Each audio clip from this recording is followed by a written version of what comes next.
Hi, it's Pete, aka Houseborn from Houseborn's World. This is part 3 of the 1700X build, and I'm just going to very quickly go through the build problems. I'm really not going to harbour on this too much. To be honest, I'm tired. Since last Friday, I've been doing a room renovation or redecorating, redoing. And I've also been working on the PC at night.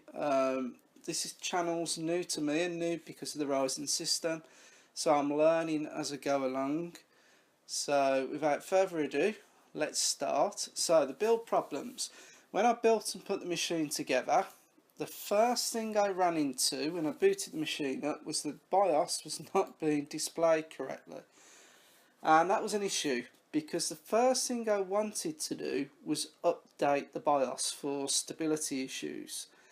When the BIOS loaded up, when the machine worked loaded, because of the Fury X not displaying correctly in low resolutions over HDMI, or not displaying correctly because it hadn't got the UEFI update on it, the BIOS was almost shifted to the right hand side, with the rest of the screen moved to the left hand side, with sort of the properties dialog box for all the information in the machine in the middle.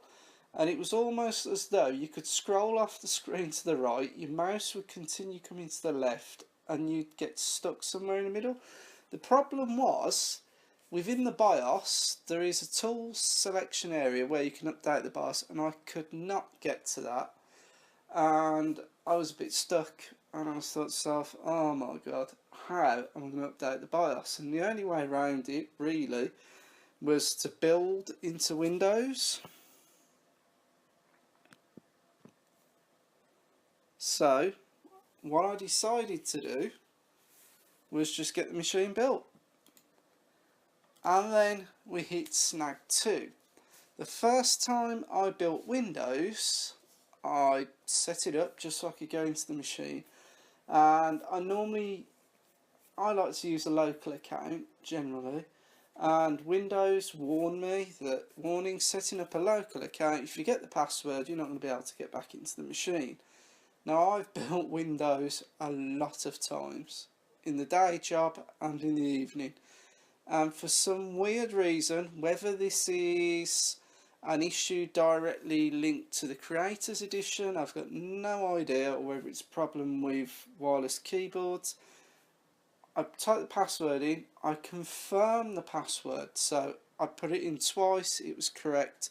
I've been in Windows, I rebooted the machine, bang, couldn't log in, so I was stuck. So that was the first build of Windows. So the second time round, on the second rebuild of Windows, I started again, got back into the machine, and I wanted to go through a few bits and pieces, sort things out in the machine, and then I couldn't activate Windows.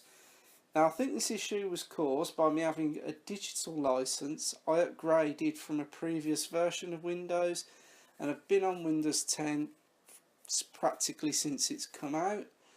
Before I relinquish the old install, it gives you a product key. If you use a key finder, you get a product key.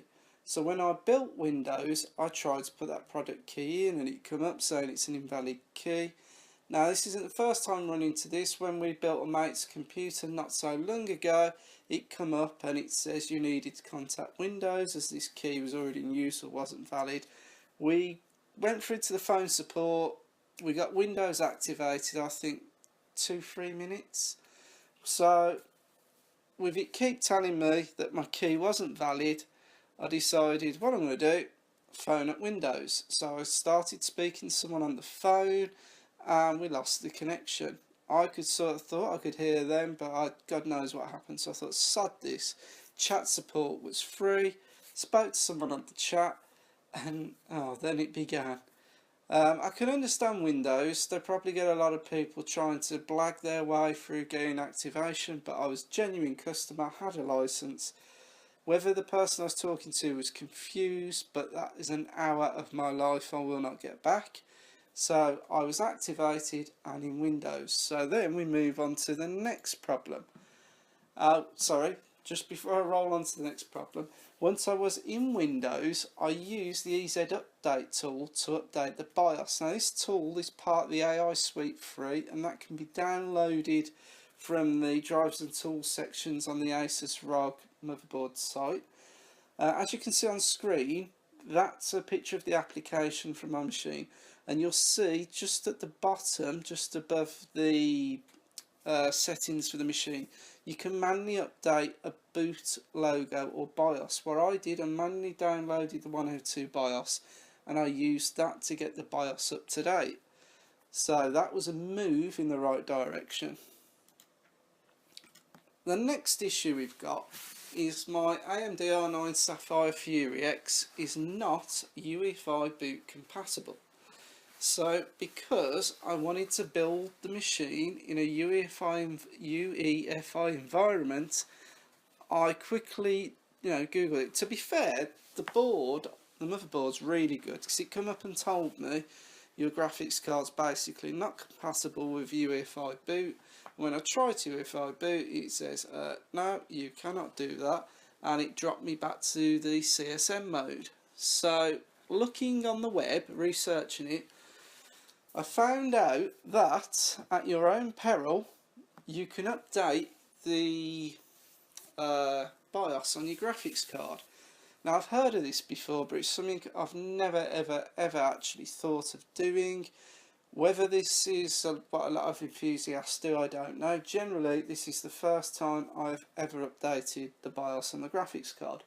On the screen there at the moment is just a little bit of information about UEFI, what it is, the rise of UEFI, and UEFI GPU firmware upgrades. Now, I've got to be honest, I'm a little disappointed with AMD because the card, the Fury, is not that old, and I'm surprised that out the box it wasn't UEFI compatible. A little shocked, to be honest with that. If I move, by the way, URL on the top of the screen there, just pointing out that information. So if you go to the URL that's on the screen now, the AMD GPU firmware support, that will give you the update for the Fury X and the Nano card, and that's for the UEFI BIOS. Once again, AMD are a little disappointing because they're basically saying do this at your own risk. It's not covered under warranty. If you install this, you void your warranty, blah blah blah blah. Well, come on AMD. Without this, I couldn't even see the BIOS correctly on my display. Now I've got to say, I'm not using a gaming monitor, a flashy monitor. Oh, it's late at night, I can't even think of what I'm trying to think of, but I'm not using a fancy monitor like a lot of people. I'm using a standard TV, and this is a problem because on my standard TV I cannot see the BIOS correctly, and at the time of updating the BIOS on the graphics card, I didn't know that it was going to fix that issue. Is all I knew it was going to fix the fact that I couldn't do the UEFI boot. So after agreeing to that, I downloaded the BIOS.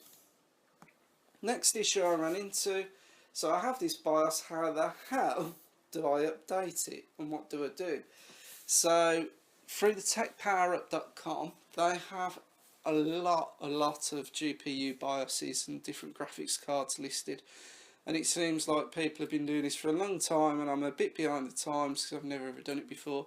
But from that URL, I downloaded the ATI Flash utility, pointed it towards the BIOS file I downloaded, and bang, it updated the BIOS on the card, the machine rebooted. And to be honest, it's a dangerous thing to do. If it goes wrong, your card is going to be a brick. Whether you can recover it from the old BIOS, I don't know. Thankfully, we never encountered that, and to be honest, I never even give it a second thought because I wanted to get the machine up and running. Right, so we were now on the third rebuild of Windows, because I rebuilt into the UEFI mode. And yes, as it says, say what? No more Movie Maker. I use Windows Movie Maker currently because it's simple. I started using it for my kids channel. If this channel ever gets really popular, I am going to go down the road of using a better video editing application, but for the minute I'm doing simple stuff and I think it's very easy.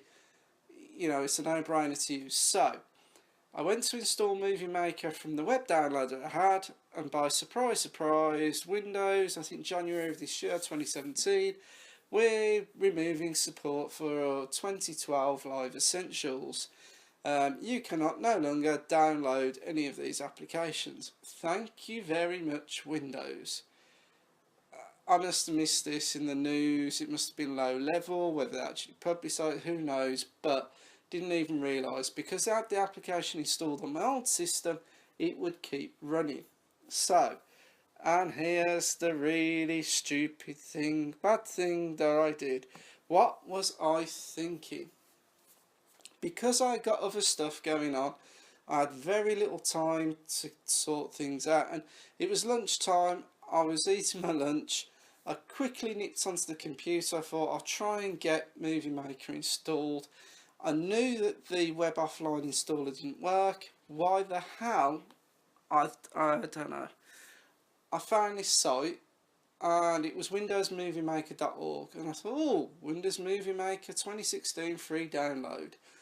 Quickly skimmed over the site. Okay, what's the worst can happen? I'll give it a try. So I downloaded it and installed it, and it pops up, and you get a little pop-up window come up and say, this is currently in trial mode, please let us know if you want to purchase the program. We're like, whoa, hang on, I'm not purchasing Movie Maker. Movie Maker's free. It was part of Windows, well, sort of part of Windows. I'm not going to pay for this, and alarm bells started ringing, and I was like, what have I done?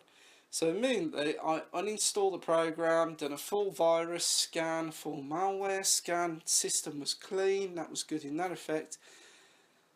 And I sort of left it at that. I come back to it a little bit later, spoke to one of my friends, I know he's using Movie Maker, I just said, and he said, well, why didn't you use the offline installer? Gave me, pointed in the right direction to the name of the file.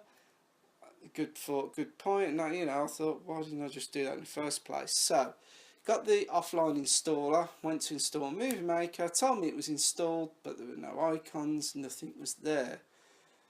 Uninstalled it, reinstalled it, nothing. Registry cleaner, cleared all the keys out there I could find, all the reference software, but I could not get Movie Maker installed. I then started doing a bit of digging, and it seems like I'm not the only person to have run into this problem. As you can see, I've got Niachi's crappy blog, I hope I pronounced that correctly. They've already run into this problem. People reported it's a virus, malware, it's a scam. As it says in there, you do not need to pay for Windows Movie Maker. If it asks for a registration code, it's a scam and probably downloaded from windowsmovie.maker.org as a scam site. If you have the scam version, at very least, run a good malware checker like Malwarebytes, or better, reinstall Windows. And unfortunately, that is where I was left with. I needed to get the videos out to you guys. I didn't want to reinvent the wheel. I didn't want to spend hours researching how to re-engineer what this stupid bit of software had done.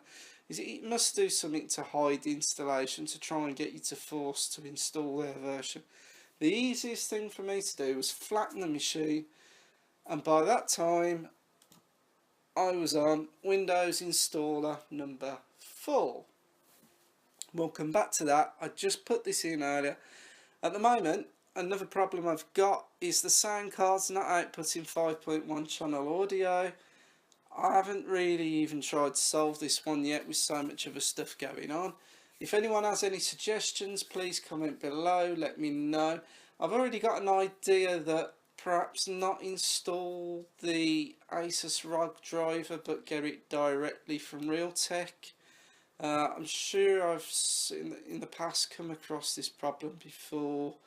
It might even be the bitrate that the the machine's currently set to. As I say, I haven't even bothered to tackle this one yet. I'm getting sound, but it's only 2 channel, so it's not doing the proper pass through to my 5.1 setup, so I need to look into that. If you can help me out with that, please let me know. And yay! Windows was reinstalled for the 4th time. The one good thing about my system is that it doesn't take a long time to install Windows. Back in the day, I can remember Windows taking hours to install. Obviously things have moved on a bit since then, and we're looking, I think, a sub 10-minute time to reinstall Windows. So although I went through the mill with this build setup, it's, well, it's just been more time consuming than it has been tedious. So I did do some videos on the setup of Windows. I'm going to keep this very short, so I'm sure you don't all want to watch Windows installing, but we'll just quickly flash through some of the things I did put on. But I'm going to cut that short because we are going to move on to the benchmarking. I know that's what everyone wants to see, and we'll see the IPC improvement over my old machine. Right, thank you very much everyone for watching. We're just going to roll some of those videos and we'll see you in the next one. Right, so we're here at the BIOS, and the reason we're at the BIOS, when I originally built Windows, I was running it under the compatibility support module, and that was set up for other OSs. Now, for a faster, more secure boot environment, you want to boot in the UEFI mode and let the Windows boot manager can take control of the boot. So what I've done, I've nipped into the BIOS, I've made sure that the jump drive that I've got the Windows Creators Edition USB boot installed on, and Windows Boot Manager I've got second. So I'm going to exit this, save changes and reset. It always says you haven't made any changes to the BIOS when you change the boot order, so we'll just give it a second. I've noticed the rod boards do take a long time to actually go through its checks and motions. I'm sure that could be changed in the BIOS to boot faster, but at the moment I'm not making any different settings. We're actually reading off the USB key now, and bang, here we go. So English, United Kingdom, United Kingdom, United Kingdom. Next. I want to install now. And setup's just going through its routine. Right, I'm going to put, I don't have a product key because this is a digital license and it will be activated on her. When I log on, it's Windows 10 Pro. Next. I accept the license terms. Right, I want to do a custom install. Now, because this was a UEFI boot, you'll have all these different partitions. What I'm going to do, okay, delete that, delete that, and delete that. So we're back to the unallocated drive. We go next, and then it's just going through the process. As I say, this does install really quickly. It's nothing like the old days of installing Windows.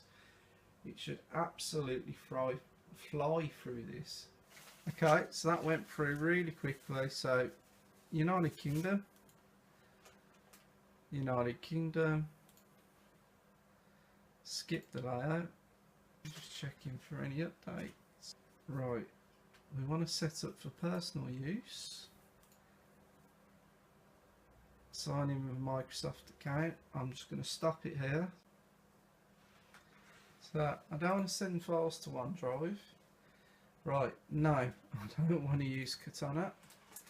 Right, I want to turn all this off. Now there is a tool, I'll actually put this in the description. They need to run later to make sure that all your privacy settings are turned off. So like Windows, you're not sending information out to Windows. It won't take several minutes. Definitely not. Now, one of the first things to do when you've built your machine is to install the drivers. don't let Windows take care of drivers. It'll just put the generic Windows drivers on. You should always put your manufacturer's drivers on. So as soon as this is done, we'll be going on to doing the drivers. And we are into Windows. Well, what I think's really cool, because I'm logged on using my Windows Live account, it's remembered my desktop wallpaper. I didn't, when I used Windows before, I used to have a local log on, so I was quite surprised at that. One of the first things I like to do is to get the My Computer icon up. So if we right click and we go into the taskbar settings, something I like to do, select which icons appear on the taskbar.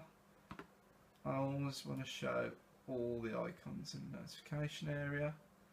If we go back, I then go to themes and desktop icon settings, and I like to have the computer and the network. If you apply to that, okay, I've then got PC and the network. And the reason I do that, I was pretty used to Windows 7, and I like to go into this PC, and then there's my USB stick, and you've got your documents, your downloads, everything you need to get at in one easy location. You don't have to go a faff any other way.